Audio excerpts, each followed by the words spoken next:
নমস্কার বন্ধুরা, আমি সবিতা রানী। তোমাদেরকে সবিতা রানী কুকিং অ্যান্ড ব্লগে স্বাগত। তো বন্ধুরা, তোমরা কেমন আছো? নিচে ভালো আছো? আমিও অনেক অনেক ভালো আছি। ভালো বলবো না যে ভালো আছি, এই মোটামুটি এখন আছে কোনো রকম। তো বন্ধুরা, আমার শরীরটা কিছুদিন ধরে ভালো নেই, সেই জন্য তোমাদেরকে আমি নতুন নতুন ভিডিও দিতে পারছি না, সেজন্য আমি অনেক অনেক দুঃখিত। তো বন্ধুরা, আমাদের সামনে আমি আরেকটা নতুন ভিডিও নিয়ে হাজির হয়েছি। আজকে তোমাদেরকে দেখাবো তালের বড়া। তাল নিতেছি, তো দেখো আমি কিভাবে তাল নিচ্ছি। তো বন্ধুরা দেখো আমি কিভাবে তাল নিতেছি। তো আমার তালটা চিপড়ানো শেষ, এখন ছেঁকে নিব। এইভাবে আমি তালটাকে ছেঁকে নিব, এইভাবে করলে তাড়াতাড়ি হয়। তো বন্ধুরা, তাল ছেঁকা শেষ করে তোমাদের সাথে আবার কথা বলবো। তাল নেওয়া শেষ হয়ে গেছে, আমি তালটা হালকা একটু জাল দিয়েছি। এই যে এখন আমি তালের বড়া বানাবো। চালের গুঁড়া নিয়েছি, তার সাথে আমি কিছু আটা অ্যাড করব। আটাটা দিলে পিঠাটা নরম হয়, আর চালের গুঁড়া শুধু দিলে একটু শক্ত শক্ত ভাব হয়। বন্ধুরা দেখতে থাকো। বন্ধুরা এখন চলো তাহলে পিঠা বানাই।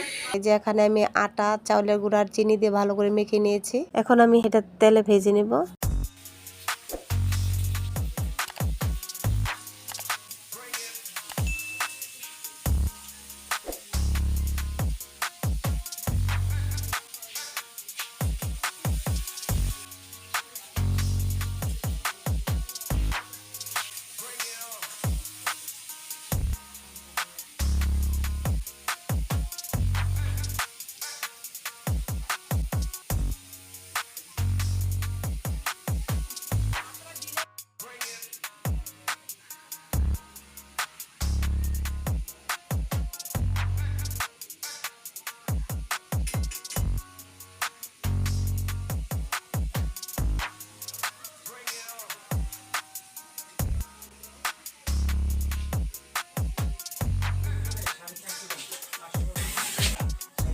তো বন্ধুরা, আমার তালের বড়াটা কীরকম হয়েছে অবশ্যই কমেন্ট করে বলবে। ভালো লাগলে অবশ্যই সাবস্ক্রাইব করবে, লাইক কমেন্ট শেয়ার করবে।